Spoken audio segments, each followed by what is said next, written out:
From Mtech and Master Cutlery, this is M-1026BK.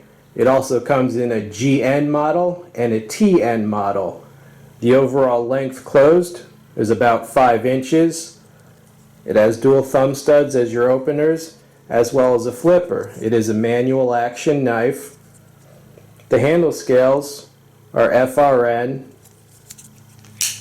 The flipper works very well.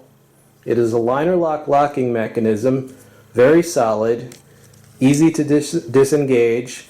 The thumb studs also work extremely well. You see it is a combination edge, stainless steel, the blade length 3 1/2 inches, and combination edge into a drop point. These knives are officially licensed by the United States Marine Corps. You can see on the pocket clip, it says USMC. Overall, an excellent functional knife and a great value from Mtech and Master Cutlery.